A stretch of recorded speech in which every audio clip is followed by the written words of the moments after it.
తల్లిదండ్రులు మరియు సమాజ భాగస్వామ్యం.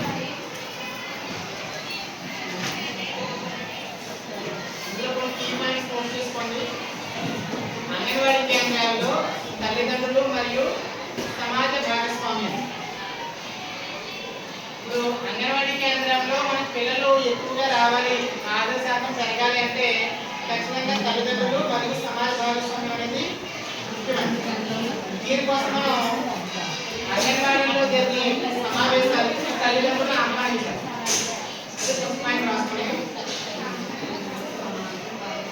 అంగన్వాడీ కేంద్రం AWCలో జరిగే సమావేశాలకు తల్లిదండ్రులను ఆహ్వానించారు.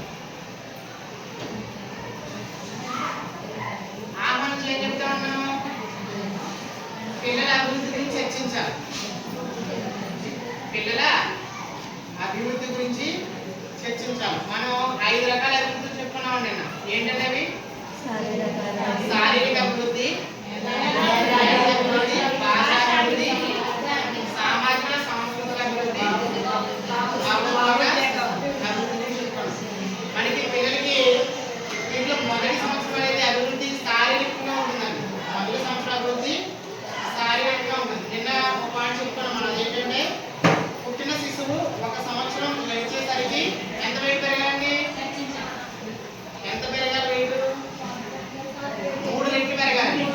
పుట్టినప్పుడు పిల్లవాడు 3 కేజీలు ఉంటే సంవత్సరం పూర్తయ్యేసరికి ఎంత ఉండాలండి? 9 కేజీలు ఉండాలి. అలా 9 కేజీలు లేకుండా 6-7 కేజీలు మాత్రమే ఉన్నాడు అనుకోండి, ఆ శిశువు యొక్క శారీరక అభివృద్ధి అనేది సరిగ్గా జరగలేదంటే అతను తీసుకున్నటువంటి పౌష్టికాహారంలో లోపం ఉంది. కొంతమంది పిల్లలు ఏంటంటే ఓవర్ వెయిట్ అయిపోతుంటారు. 1 సంవత్సరం గడిచేసరికి 12-13 కేజీలు ఉంటారు. ఇది కూడా ప్రమాదమే. వయసుకు తగిన బరువు ఉండాలి, అంటే ఓవర్ వెయిట్ అవ్వకూడదు. అంటే ఈ కారణాలు ఏంటనేది మనం చర్చించుకుని తల్లిదండ్రులకు అవగాహన కలిగించాలి. ముఖ్యంగా పిల్లలకి మనం అంగన్వాడీ సెంటర్లో 6 months నుంచి చేస్తాం, బాలామృతం ఇస్తాం. కొంతమంది తల్లిదండ్రులు మనం పిల్లలు పెట్టమని ఇస్తాం, కానీ ఇది కొన్ని చోట్ల మిస్యూజ్ అవుతున్నాయి. అంటే పిల్లలు కాకుండా వేరే వాళ్ళు ఎవరో దాన్ని ఉపయోగించుకోవడం జరుగుతుంది. ఈ పద్ధతి తప్పని చెప్పి ఆ బాలామృతం వల్ల కలిగినటువంటి ఉపయోగాలు ఏవైతే ఉన్నాయో అవన్నీ కూడా మనం తల్లిదండ్రులు వివరించాలి. నిజంగా ఏదో పిండి అనుకుంటున్నారు, అందులో అందరూ ఏముందో మనం చెప్పాలి. ప్యాకెట్ మీద రాస్తారు అందులో ఏమేమి ఉన్నాయో. అన్ని రకాలు పెట్టుకుంటే బాలామృతం ఉంటాయండి, అవునా? దాంట్లో ఏముంది? ఇంగ్రీడియంట్స్ ఏంటంటే రాగి పిండి ఉంటుంది, శనగపిండి, పంచదార, ఇవన్నీ కూడా శిశువు యొక్క శారీరక అభివృద్ధికి దోహదం చేస్తాయి. ఈ విషయాన్ని మనం తల్లిదండ్రులు మీటింగ్ జరిగినప్పుడు అంటే ఈ ఏజ్ పిల్లలు అంటే 0 to 6 years మనకు సంబంధించిన పిల్లలు కాబట్టి 0 to 5 years ఈ పిల్లలకి ఏ విధమైన ఆహారం పెట్టాలనే విషయాన్ని కూడా మనం తల్లిదండ్రులకు తెలియజేయాలి. ఎక్కువ పిల్లలు బయట కిరాణా షాపులు అనేటువంటి జంక్ ఫుడ్ తింటారు. దీంట్లో బిస్కెట్స్ ఇవన్నీ కూడా ఆరోగ్యానికి హానికరం, చాలా ప్రమాదం. ఈ గ్యాస్ ప్యాకెట్ ఉన్నాయి ఏదైతే బాగుంటాయి, ఓపెన్ చేస్తాం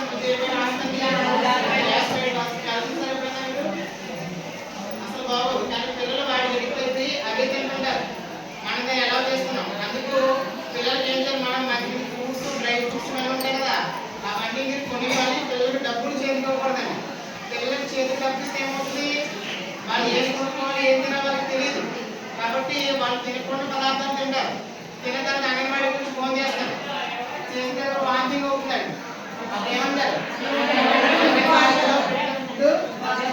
దానివల్ల అయిందంటారు. ఇంటి దగ్గర రకరకాల గడ్డంతా తినొస్తారు.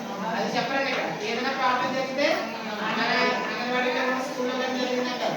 కాబట్టి అవన్నీ కూడా తల్లిదండ్రులకు చక్కగా వివరించాలి. ఆ జంక్ ఫుడ్ తినడం వల్ల వచ్చేటువంటి అనార్థాలు ఏంటి అనేటువంటి విషయాలు మనం తల్లిదండ్రులకు తీసుకెళ్ళాలి. ఇంకా చాలా మంది పిల్లలు 1 year కూడా అవ్వడానికి కూల్ డ్రింక్స్ పట్టిస్తూ ఉంటారు. కూల్ డ్రింక్స్ అంటే విషయంతో సమానం. కూల్ డ్రింక్స్ ఎందుకు పని చేస్తాయంటే మన టాయిలెట్స్ క్లీన్ చేసుకోవడానికి, స్టీల్ పాత్రలు కూడా అవి క్లీన్ చేసుకోవడానికి పనిచేస్తాయి. అవి వాటిని ఉపయోగించాలి. మనం తాళాలు ఉపయోగించామనుకోండి మన బాడీలో ఉన్న పేర్లన్నీ కూడా తినేస్తుంటాయి. అందులో గ్యాసెస్ ఉంటాయి.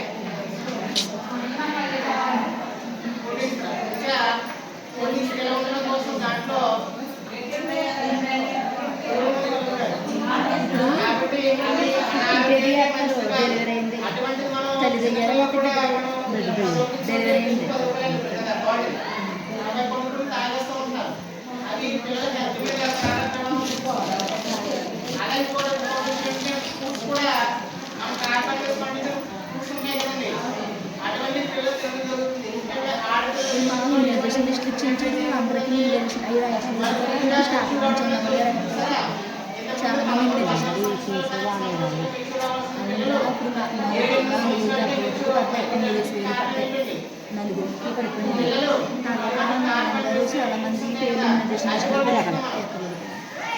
అది అలా కార్బన్ వేసి కృత్రిమ పద్ధతుల్లో ముఖ్యమైన పండ్లను మనం తింటున్నాం. అటువంటి తినకూడదు. అటువంటి తినడం కంటే కూడా తినడం మానేయడం బెటర్. అంటే మనకు ఎంతో హెల్త్ ఇష్యూస్ అనేది రావడానికి కారణం ఏంటి? అటువంటి ఫుడ్ మనం తినడమే. ఇవన్నీ కూడా మనం పాటిస్తూ తల్లిదండ్రులకి వివరించాలి. ఏదైనా మీటింగ్ ఏదైనా ఫుడ్ ఇస్తారు మనం తాగేస్తాం అక్కడే మీటింగ్ పోతే మనమే డ్రింక్ ఇస్తున్నాం. మళ్ళీ తాగేటంటే ఈజీగా డబ్బులు అయిపోతాయని తాగిస్తున్నారు. అందుకే డ్రింక్ ఇస్తారు కాబట్టి ముందు మనం పాటించాలి. ఆ తర్వాత చెప్పాలి. నెక్స్ట్ ఏంటంటే తల్లిదండ్రులకి పరిశుభ్రత మీద అవగాహన కలిగించాలి. పరిశుభ్రత మీద అవగాహన కలిగించాలి. ముఖ్యంగా మనం అన్ని రకాల పిల్లలకి మంచిగా ఫ్రూట్స్ అవి పెడతాం. కానీ ఫ్రూట్స్ కట్ చేసి అక్కడ పెడతామండి. దాని మీద ఏదో దోమలు వాళ్ళకి జన్మ కలరా మలేరియా టైఫాయిడ్ ఇటువంటి రకరకాల రోగాలు వస్తాయి. కాబట్టి మనం ఏ ఫుడ్ వండుకున్నా పిల్లలకి ఏ పెట్టినా వాటి మీద మూతలు ఖచ్చితంగా పెట్టాలి. ఏగల బాలకుండా చూడాలి. అలాగే మన దగ్గర వర్షాకాలంలో మురుగు నీరు నిల్వ ఉండిపోతుంది. బకెట్లు చెమ్ములు పోయిన సామాన్లు టైలు ఇవన్నీ ఉంటాయి కదా వాటిలో దోమలు పెట్టి దోమలు పెరిగిపోతుంటాయి. కాబట్టి అవి నిల్వ లేకుండా తీసుకుని దోమల నుంచి ఏ విధంగా రక్షణ పొందాలనే విషయాన్ని కూడా మనం వివరించి చెప్పాలి.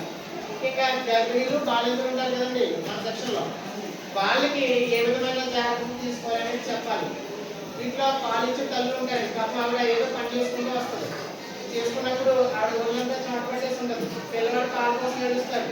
అప్పుడు ఆమె పిల్లవాడు ఆకలి తీర్చడం కోసం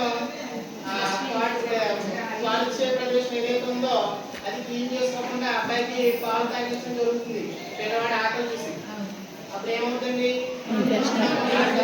నిమ్మలన్నీ కూడా పిల్లవాడి నోటి ద్వారా కడుపులోకి వెళ్ళడం రకరకాల రోగాలు కారణమవుతుంది. కాబట్టి పాలిచ్చే తరగతి మీరు ఖచ్చితంగా చెప్పాల్సిన విషయం ఏంటంటే ఆ ప్రదేశాన్ని క్లీన్ చేసిన తర్వాత మాత్రమే పాలను వాడాలి అనే విషయం చెప్పాలి.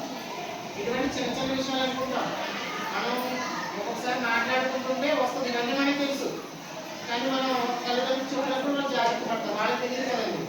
కొంతమంది తెలియని వాళ్ళు వాళ్ళకి మనం చెప్తూ నీట్గా పరిశుభ్రంగా చూడాలి పిల్లలని చెప్పాలి.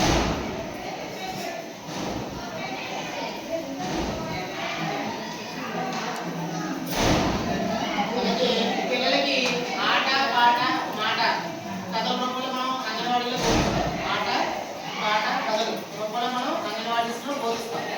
అదే విధమైన విధానాన్ని పేరెంట్స్ కూడా చెప్పాలి. ఫర్ ఎగ్జాంపుల్ ఈ 3 to 6 years ఏదైతే ఉందో దీన్ని అన్వేషించే వయసు అంటారండి. ఏ వయసు అండి? అన్వేషించే వయసు. అంటే పిల్లలకి ఎక్కువ డౌట్స్ వస్తూ ఉంటాయి. డౌట్స్ వస్తున్నాయంటే ఏంటంటే మీరు మైండ్ కరెక్ట్గా పనిచేస్తుంది అర్థం. మనం ఏదైనా డౌట్ అడిగారు అనుకోండి ఒకటి చెప్తా రెండో చెప్తాం మూడో చెప్పినప్పుడే మాట్లాడుకో ఏదో పనిలో ఉన్నాను ఫోన్ చూడు రైమ్స్ చూడు లేదా స్టోరీస్ చూడు అని మనం ఫోన్ ఎడిట్ చేస్తాం. అది చాలా ప్రమాదం. తర్వాత వాళ్ళు మనం మాట వినరు. ఫర్ ఎగ్జాంపుల్ వాడికి ఆకాశంలో రాత్రి నక్షత్రాలు చూసాడండి. అమ్మ గోరుముతో తినిపిస్తూ నక్షత్రాలుగా చూపించింది. చందమామని చూపించింది. అమ్మ మరి 3 to 6 years గురించి చెప్తున్నాను నేను. మరి నక్షత్రాలు అన్నా కదమ్మా మధ్యాహ్నం భోజనం పెట్టినప్పుడు ఎందుకు లేవు అని అడుగుతారు. అప్పుడు మనం ఏం చేస్తే కూర్చో అని మనం వాడి ఎవరు కట్టేయకూడదండి. మనం చెప్పాలి పగలు సూర్యుడు ఉంటారా నక్షత్రాలు అక్కడే ఉంటాయి వెలుతుల్లో కనిపించవు రాత్రి కనిపిస్తాయి అని చెప్పాలి. అది అయిపోయిన తర్వాత మరి నక్షత్రాలు అంత చిన్నగా ఉన్నాయంటమ్మా అని అడుగుతారు. ప్రతిదీ క్వశ్చన్ అంటారు. అప్పుడు ఏం చెప్తాం మనం నక్షత్రాలు చాలా దూరం ఉన్నాయా అంటున్నాను అక్కడ గోడకి చీమ కనిపిస్తుందా చీమ చూడు కనిపిస్తుందా అంటాడు. చిన్న కనిపిస్తున్నామా అంటే మన దగ్గరగా చూపిస్తాం. ఇప్పుడు బాగా కనిపిస్తున్నామా అంటే అలాగే నక్షత్రాలు కూడా చాలా దూరం ఉన్నాయా చందమామ నక్షత్రం కంటే కొంచెం దగ్గరలో ఉంది, అందుకని పెద్దగా కనిపిస్తుంది అనే విషయాలు వాటికి వచ్చి డౌట్లు ఏవైతే వస్తాయో వాటి అన్నింటినీ కూడా క్లారిఫికేషన్ చేయాలి. శిశువుకు తల్లే తొలి గురువు కదండి. టీచర్లు ఉన్నా వేరే వాళ్ళు ఉన్నా వాళ్ళందరూ తర్వాత, ముందెవరు తొలి గురువు? తల్లి. తల్లి ఎప్పుడు గురువు అయిందంటే వాడికి తల్లి గర్భంలో ఉండగానే గురువు అని వాడికి. తల్లి పిల్లవాడి గర్భంలో ఉండగానే మీరు కొన్ని రైట్స్ పాడతారు కదా, పాడినప్పుడు అది వింటాడు. మీరు అబ్జర్వ్ చేస్తారు లేదో, పిల్లవాడు పుట్టగానే తల్లి మాటకే సైలెంట్ అవుతాడు. వాడి తల్లి ఎవడో వాడికి తెలియదు, తెలియనప్పుడు కూడా తల్లి వాయిస్ ఉన్నప్పుడు సైలెంట్ అవుతాడు. ఎందుకు అవుతాడంటే వాడు ఆల్రెడీ 9 months గా గర్భంలో ఉండి తల్లి యొక్క వాయిస్ వింటున్నాడు కదండి. వింటున్నప్పుడు బయటకు వచ్చిన తర్వాత ఆ వాయిస్ గుర్తుపెట్టి తల్లి మాటలకు వీడు రియాక్ట్ అవ్వడం జరుగుతుంది. మిగతా వాళ్ళు మాట్లాడినప్పుడు ఏడుస్తాడు. తల్లి వచ్చి చిన్న జ్వాలపడ పాడితే నిద్రపోతాడు. అంటే తల్లితో అటాచ్మెంట్ అనేది గర్భం నుంచి కూడా వీరికి ఉన్నది. కాబట్టి తల్లే తొలి గురువు. కాబట్టి ఏం చెప్పినా తల్లులు ఏదైనా మెసేజ్ మనప్పుడు ఏదో చిన్న మెసేజ్ ఉందనుకోండి, మనం షేర్ చేయాలనుకోండి, లేడీస్ ఉంటారు కదా, వెంటనే కట్ చేసేస్తారు. ఏదైనా టీవీ న్యూస్ కంటే అది మంచిగా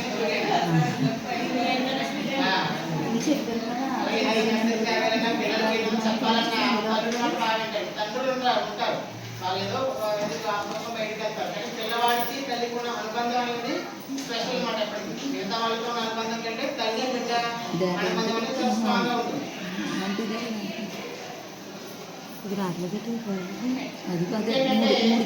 సమాజంలో పెద్దలని అంగన్వాడికి ఆహ్వానించాలి. ఎందుకంటే వీళ్ళతో మనే ఉంటుంది మనకి సమాజంలో పెద్దలతో. నేను మనకి నిర్వహణలో వచ్చాను, చక్కగా తీసుకుంటారు, వాటి వాళ్ళని ఆటలు ఇవన్నీ ఉన్నాయని చెప్పారు. అంటే మన కంప్యూటర్ కొంతమంది పిల్లలకి మంచి చేద్దామనే ఉద్దేశం ఉన్నటువంటి వ్యక్తులు మన మనం ఉంటారు. వాళ్ళని మనం అంగన్వాడికి ఆహ్వానించి మన రిక్వైర్మెంట్స్ ఏంటో తెలియజేసినట్లయితే వాళ్ళు సపోర్ట్ మనకి ఇస్తారు.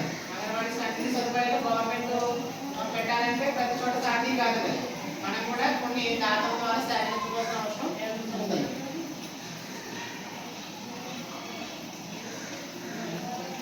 ఏంటంటే మనతో పాటు వర్క్ చేసేటువంటి ఆరోగ్య కార్యకర్తలు ఉంటారు.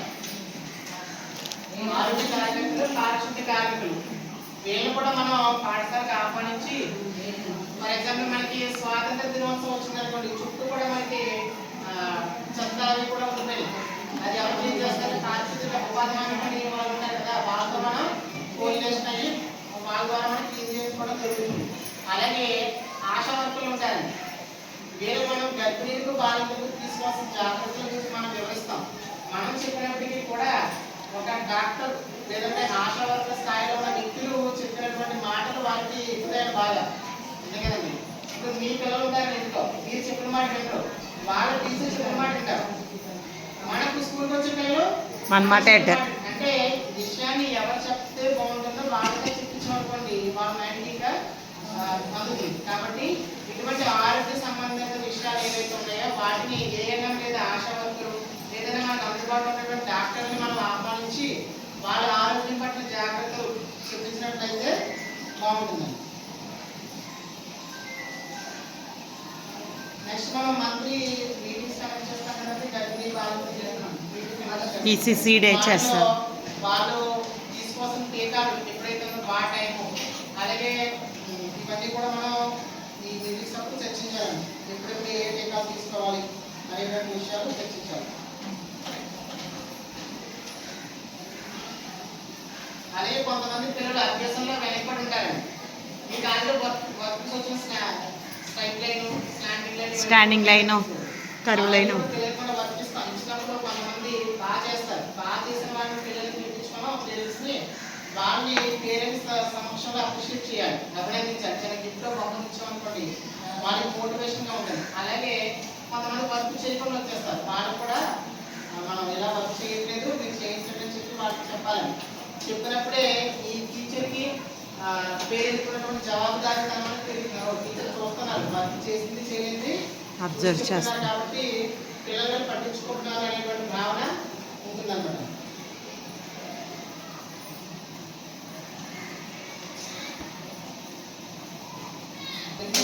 వచ్చినప్పుడు మనం మనకి ఎవరైతే సహకారం చేస్తున్నారో దాతలు అవన్నీ పెద్దలు, గ్రామ అధికారులు కానీ పేరెంట్స్ అందరినీ కూడా ఆహ్వానించి మన పిల్లల చేత వినూత్నంగా చిన్న చిన్న గాంధీ వేషం వేయించాము.